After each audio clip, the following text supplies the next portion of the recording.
안녕하세요. 조용히 쌓는 부입니다. 코스피 8000 시대에 가장 위험한 건 높은 지수가 아니라 늦었다는 생각일지도 모릅니다. 사상 처음 보는 숫자 앞에서 지금 들어가면 꼭지 아닐까 망설이는 분들이 정말 많습니다. 그런데 그 두려움은 시장이 아니라 내 기준이 비어있다는 신호일 수 있습니다. 이미 오른 시장 거치식으로 들어가야 할까요? 적립식으로 나눠야 할까요? 오늘은 이 판단의 기준을 정리해 보겠습니다. 그럼 이제 시작합니다. 불과 1년 전만 해도 코스피 8000이라는 숫자를 진지하게 말하는 사람은 거의 없었습니다. 그런데 지금 우리는 그 숫자를 뉴스에서 매일 보고 있습니다. 지수가 단기간에 몇 배 가까이 올라오는 동안 시장 안에 있던 분들과 밖에 있던 분들의 마음은 완전히 갈라졌습니다. 안에 있던 분들은 이 수익을 지켜야 한다는 불안을 느끼고 밖에 있던 분들은 나만 소외됐다는 조급함을 느낍니다. 그리고 이 두 마음이 만나는 지점에 오늘의 질문이 있습니다. 지금 들어가도 되는가? 주변에서 누가 얼마를 벌었다는 이야기가 들려올수록 이 질문은 점점 더 무거워집니다. 가만히 있으면 뒤처지는 것 같고 움직이면 물릴 것 같은 마음. 아마 지금 이 영상을 보시는 분들 중에도 그 사이 어딘가에 서 계신 분들이 많을 겁니다. 이 질문이 유독 무겁게 느껴지는 이유가 있습니다. 우리 머릿속에는 아직 코스피 2000대의 기억이 선명하게 남아있기 때문입니다. 얼마 전까지 2000대였던 지수가 8000이 되어 있으니 지금 가격은 무조건 비싸다고 느껴집니다. 심리학에서는 이걸 기준점 효과라고 부릅니다. 과거에 본 숫자가 기준이 되어 지금 가격을 판단하는 저울이 되어버리는 겁니다. 그런데 시장은 내가 기억하는 숫자를 기준으로 움직이지 않습니다. 시장은 기업의 이익과 미래에 대한 기대를 기준으로 움직입니다. 그러니 예전 지수를 기억하는 내 마음과 지금 이익을 반영하는 시장 사이에 큰 간격이 생기고 그 간격이 두려움이라는 감정으로 나타나는 겁니다. 실제로 최근 시장의 모습을 보면 이 두려움이 근거 없는 것도 아닙니다. 8000선을 넘었다가 하루 만에 크게 밀리기도 했고 다시 회복하기도 했습니다. 빚을 내서 투자하는 금액은 역대 최대 수준까지 늘었다는 이야기도 들립니다. 상승이 일부 대형주에 집중되어 있어서 지수는 올랐는데 내 종목은 그대로라는 분들도 많습니다. 이런 장면들을 보고 있으면 지금 들어가는 게 맞는지 더 혼란스러워집니다. 아마 이런 경험 한 번쯤 있으실 겁니다. 저녁에 계좌를 열어 매수 버튼 앞까지 갔다가 내일 떨어지면 어쩌지 하는 생각에 그냥 닫아버립니다. 그런데 다음날 시장이 오르면 어제 샀어야 했다는 후회가 밀려옵니다. 그렇게 며칠을 반복하다 보면 결국 가장 마음이 급해진 날 가장 높은 가격에 들어가게 되는 경우가 많습니다. 이게 준비 없이 시장을 바라보는 사람이 겪는 전형적인 흐름입니다. 그런데 여기서 한 가지를 분명히 하고 싶습니다. 지금 이 고민의 답은 시장에 있지 않습니다. 시장이 더 오를지 조정을 받을지는 누구도 확정할 수 없습니다. 증권사 전망이 아무리 밝아도 그것은 전망이지 약속이 아닙니다. 우리가 정할 수 있는 건 단 하나, 어떤 방식으로 들어갈 것인가 라는 나의 기준뿐입니다. 그리고 그 기준을 정리하는 도구가 바로 오늘 이야기할 거치식과 적립식입니다. 거치식과 적립식을 비교할 때 가장 먼저 정해야 할 기준은 수익률이 아니라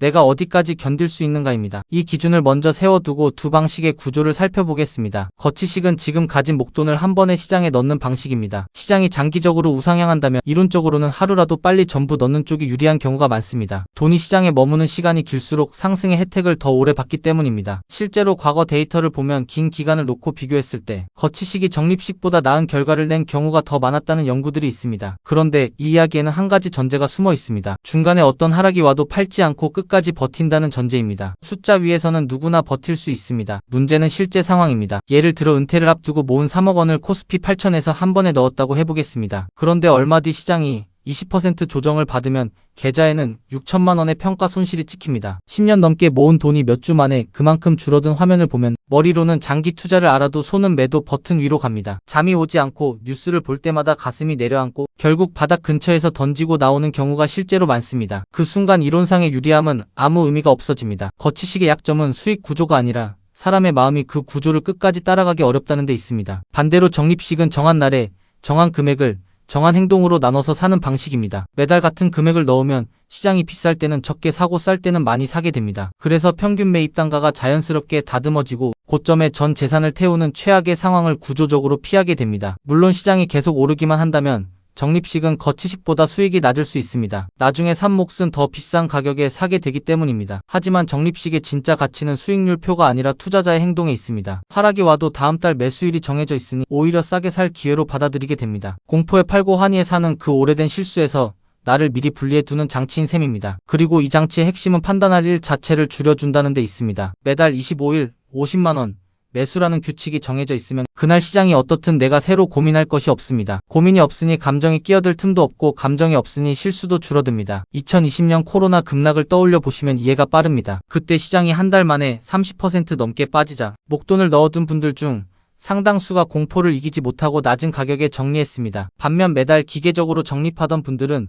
그 구간에서 오히려 수량을 늘렸고 이후 회복 구간의 열매를 온전히 가져갔습니다. 2022년의 긴 하락장에서도 같은 장면이 반복됐습니다. 1년 내내 계좌가 파랗게 물들어 있던 그 시기에 적립을 멈추지 않은 분들은 지금 그때 산 수량이 계좌의 가장 든든한 바닥이 되어 있습니다. 반대로 무서워서 적립을 끊었던 분들은 회복이 시작된 뒤에야 더 비싼 가격으로 다시 들어와야 했습니다. 시장이 아니라 방식이 결과의 차이를 만든 겁니다. 여기서 많은 분들이 세 번째 길을 생각하십니다. 지금은 들어가지 않고 조정이 오면 그때 목돈을 넣겠다는 계획입니다. 언뜻 가장 합리적으로 들리지만 사실 이 방법이 가장 지키기 어렵습니다. 막상 시장이 10% 빠지면 더 빠질 것 같아서 못 삽니다. 20% 빠지면 이번엔 진짜 위기인 것 같아서 못 삽니다. 그러다 시장이 회복해 버리면 이제는 반등 초입에 사는 게 아까워서 또 못 삽니다. 조정을 기다리는 계획은 결국 시장의 모든 구간에서 사지 못할 이유를 하나씩 만들어냅니다. 기다림이 전략이 되려면 얼마가 오면 산다는 숫자와 행동이 미리 정해져 있어야 합니다. 하지만 대부분은 그 숫자 없이 막연한 기다림만 갖고 있습니다. 그래서 기준 없는 기다림은 전략이 아니라 결정을 미루는 또 다른 이름일 뿐입니다. 자, 그럼 처음의 질문으로 돌아가 보겠습니다. 코스피 8000 이미 오른 시장에 지금 들어가도 될까? 이 질문을 그대로 두면 답이 나오지 않습니다. 질문을 이렇게 바꿔야 합니다. 내가 들어간 직후 시장이 20, 30% 빠져도 나는 계획을 지킬 수 있는 사람인가? 이 질문에 그렇다고 답할 수 있고 10년 이상 쓰지 않을 돈이라면 거치식도 충분히 선택지가 됩니다. 하지만 조금이라도 자신이 없다면 그 망설임 자체가 답입니다. 그럴 때는 적립식으로 기간을 나누는 것이 맞습니다. 예를 들어 목돈이 있다면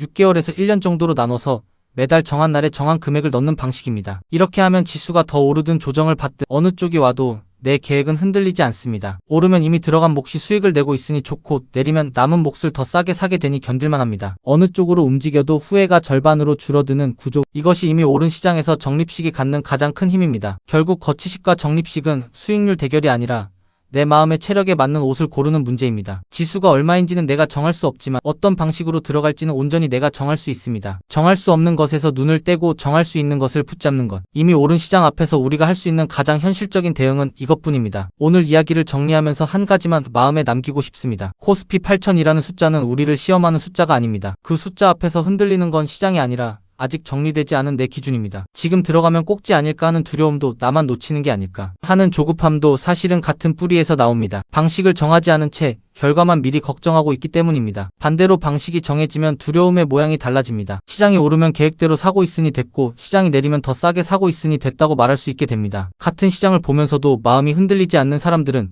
시장을 마친 사람들이 아니라 자기 방식을 미리 정해둔 사람들입니다. 그리고 그 방식은 대단한 게 아니어도 됩니다. 정한 날, 정한 금액, 정한 행동. 이 세 가지가 적힌 종이 한 장이면 충분합니다. 20년 뒤에 돌아보면 코스피 8000에 들어갔는지 7500에 들어갔는지는 생각보다 작은 차이일 수 있습니다. 그보다 훨씬 큰 차이는 그 사이에 수많은 하락과 상승을 어떤 마음으로 지나왔는가에서 만들어집니다. 늦었다는 생각이 들 때마다 기억하셨으면 합니다. 시장에는 언제나 이미 오른 것처럼 보이는 순간만 있었습니다. 그때마다 사람들은 늦었다고 말했고 그럼에도 자기 방식대로 꾸준히 쌓아온 사람들이 결국 자산을 만들었습니다. 투자는 확신이 생길 때 시작하는 게 아닙니다. 기준이 정해지면 그 기준대로 움직이는 겁니다. 오늘 밤에는 시장 전망을 검색하는 대신 나는 얼마의 기간으로 얼마씩 어떤 날에 살 것인지 한 줄로 적어보시면 어떨까요? 그 한 줄이 앞으로의 수많은 흔들림에서 여러분을 지켜줄 겁니다. 조용히 쌓는 부 마음이 편안해지는 투자 이야기. 이 영상이 도움이 되셨다면 구독과 좋아요로 함께 해주세요. 여러분의 투자 여정에 작은 힘이 되겠습니다. 오늘 내용은 정보 전달을 위한 일반적인 내용입니다. 최종 판단과 책임은 투자자 본인에게 있습니다. 오늘도 조용히 쌓는 부와 함께 해주셔서 고맙습니다.